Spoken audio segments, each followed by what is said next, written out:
Muchachos, buen día para todos. Hoy vamos a ver la clase o la sesión de sexología forense.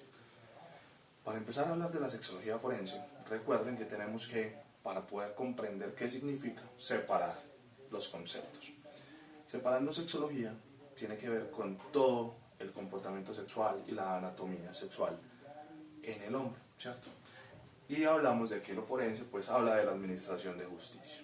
Entonces, lo que vamos a hablar de la sexología forense en particular es cómo aborda la sexología lo que tiene que ver con la ejecución del delito, con la ejecución de esa conducta criminal, ¿cierto? ¿Cómo podemos identificar conductas criminales sexuales? ¿Cuáles son los hallazgos? ¿Cuáles son las lesiones que hay que buscar? ¿Dónde se deben buscar las lesiones? ¿Cómo se deben buscar? ¿Cuál es el tratamiento o cuál es el manejo que se le debe dar a este tipo de actos criminales, ¿cierto? Para poder entender cuáles son las lesiones que podemos hallar o encontrar, pues tenemos que conocer un poco de qué es la anatomía, en el caso de los órganos sexuales, ¿cierto? También hablamos de que hay dos sexos, el sexo masculino y el sexo femenino. Cuando hablamos de otros temas relacionados a este, pues estamos hablando de géneros, más no de sexos, ¿cierto? Quiero que dejemos eso claro. Pues sexos, para este caso en particular, pues tendríamos que hablar de dos sexos, el sexo masculino y el sexo femenino, para poder entender la anatomía de los mismos, ¿cierto? Tenemos en la pantalla la anatomía de los órganos sexuales femeninos. También podemos catalogar a las glándulas mamarias como órganos sexuales, pero son más órganos para hacer la alimentación de, el feto, ¿cierto? Para poder entender cuáles lesiones se producen al momento de la comisión de un hecho sexual o de un asalto sexual, pues tenemos que entender cuáles son los órganos que se ven implicados en esto. Tenemos un corte en el cual se ven todos los órganos internos, pero también tenemos otro corte en el cual se ven todos los órganos externos. Entonces, como aspecto relevante, la mayoría de lesiones se encuentran en los órganos externos. ¿Por qué? Por acción de la fuerza, por acción de violencia, de la violencia que se emplea para ejecutar la conducta delictiva, ¿cierto? Entonces tenemos, en la parte superior, tenemos el clítoris, tenemos los labios mayores, que son esos labios que recubren la entrada de la vagina, tenemos los labios menores, tenemos el ano, tenemos el rafé, a él se le considera o se le denomina a ese espacio entre la parte inferior de la vagina y el ano, ¿cierto? Ahora bien, vamos a empezar a analizar también que adentro, en la parte interior, tenemos el útero, que es ese órgano encargado de alojar al bebé o al feto al momento de la fecundación. Tenemos también los ovarios, que son esos órganos que son los que liberan el óvulo para ser fecundado.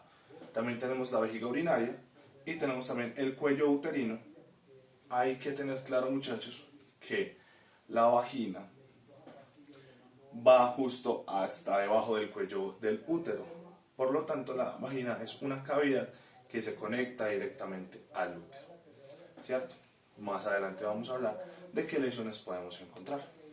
Ahora vamos a hablar del aparato reproductor masculino, en donde vemos el pene, vemos la uretra, que es ese conducto por el cual también se conecta a la vejiga para poder hacer la micción en los hombres. Cabe resaltar que las mujeres tienen un orificio diferente para copular y otro para miccionar, que es el meato urinario, ¿cierto? Los hombres pues tenemos que usar el mismo conducto para liberar el líquido seminal, pero también para miccionar, ¿cierto? Entonces podemos ver la próstata, podemos ver el glande, la cabeza del pene, las gónadas o testículos, el escroto, que es esa membrana que recubre efectivamente las gónadas, y podemos ver entonces acá también la vesícula seminal y el ano o recto, ¿cierto? Para empezar a identificar entonces qué lesiones deberíamos buscar en el tema de sexología forense, pues primero tenemos que remitirnos a la guía para el manejo integral de estos delitos sexuales, que está en Medicina Legal, está en la página de Medicina Legal, y también voy a compartírselas, ¿cierto? ¿Qué lesiones podemos encontrar?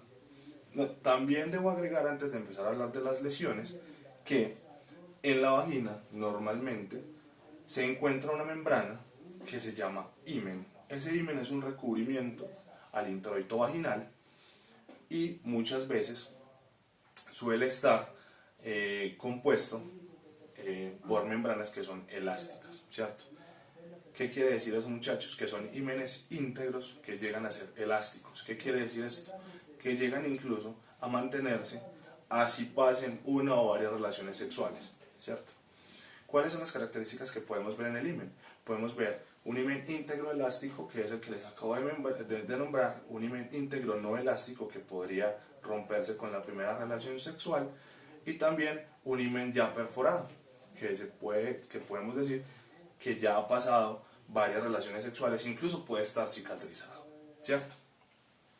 ¿Qué lesiones podemos encontrar, muchachos, entonces, en este tipo de delitos sexuales, o en los que tiene que hacerse uso de la sexología forense?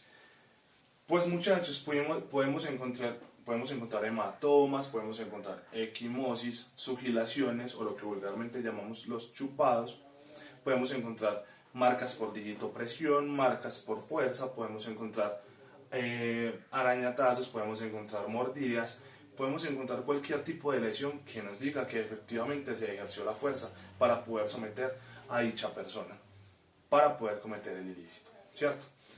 En algunos casos podemos encontrar ausencia de esos elementos, y es en los cuales la persona se pone en incapacidad de resistir por cualquier elemento, ¿cierto? Puede agregársele algo en la bebida, puede hacer que esa persona inhale algo con el fin de que pierda el conocimiento, ¿cierto? ¿Qué hallazgos podemos entonces encontrar en este tipo de casos, aparte de los que ya les mencioné?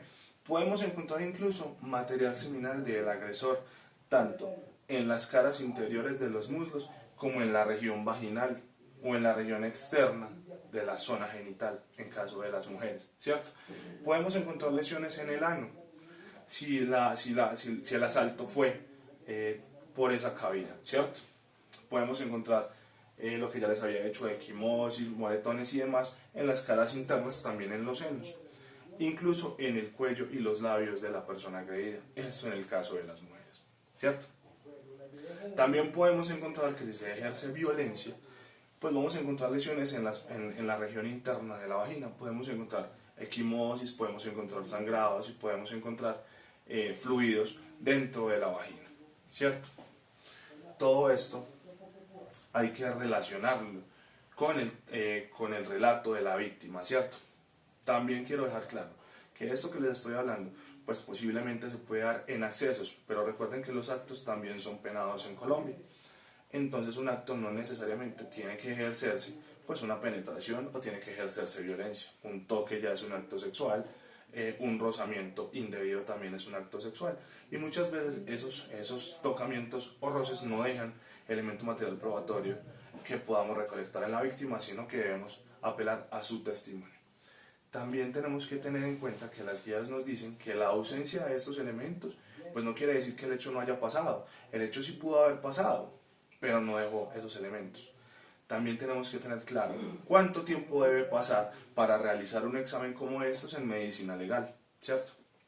El examen debe realizarse pues en las horas siguientes a que pasó el hecho.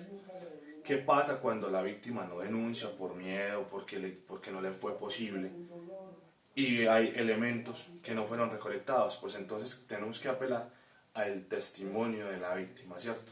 Pasa que las víctimas denuncian 2, 3, 4 meses después, y pues ya han desaparecido algunos elementos que les mencioné hace unos minutos, ¿cierto? Sin embargo, pues debemos seguir con la investigación, debemos apelar a otros elementos materiales probatorios para poder probar la existencia o no de ese hecho, ¿cierto? ¿Qué más podemos identificar, muchachos? Es de pleno conocimiento, muchachos, que los hombres también son víctimas de abuso sexual, ¿cierto? Podemos ver que los menores, los hombres, los niños, en este caso de sexo masculino, también son víctimas de abuso sexual, ¿cierto? ¿Qué tendríamos que revisar en ellos también, muchachos? Como un examen físico completo. También aplica para las niñas, niños, niñas y adolescentes. Muchachos, la guía nos dice que debemos hacer una revisión de la cavidad oral, porque en la cavidad oral también se pueden encontrar rastros o vestigios de la comisión de ese delito. ¿Por qué? Porque puede ser que el agresor haya puesto su miembro viril en la boca de esa víctima, ¿cierto? Entonces tenemos que hacer una revisión completa de la cavidad oral, tenemos que hacer una revisión corporal completa y más en los genitales, ¿cierto? En los hombres, muchachos, la mayoría de abusos o de accesos se da, muchachos, por vía rectal. Entonces hay que tener claro cuáles son esos elementos que podrían encontrarse en la vía rectal en caso de que el acceso haya sido por vía rectal. Pues vamos a ver, muchachos, un esfínter anal completamente dilatado muchas veces, con desgarros. Podemos encontrar, muchachos, también rastros de sangre, rastros de violencia en ese menor, ¿cierto? En las niñas también podemos encontrar desgarros tanto en su región himeneal como en su región vaginal, ¿cierto? Puede haber desgarros en el introito vaginal que en las guías también se los voy a compartir para que ustedes se familiaricen con esas lesiones en particular, ¿cierto? Por eso es importante, muchachos, que comprendan y que empiecen a leer esas guías de medicina legal, porque finalmente son las mismas guías que se van a utilizar para poder hacer esos exámenes de clínica forense que van a ser aportados como elemento material probatorio al momento de realizar la investigación por dicho delito, ¿cierto? Entonces, voy a compartirles esa guía, muchachos, la van a estudiar por favor y cualquier duda, pregunta o inquietud me la van a hacer llegar, por favor. También quiero que tengan claro que van a estudiar la guía abreviada, porque en este caso tenemos dos guías, una guía que es bastante extensa y la guía abreviada, ¿cierto? Entonces quiero que estudien por favor las dos guías y cualquier inquietud me la hagan saber, muchachos. Muchísimas gracias por la atención prestada y un feliz día para todos.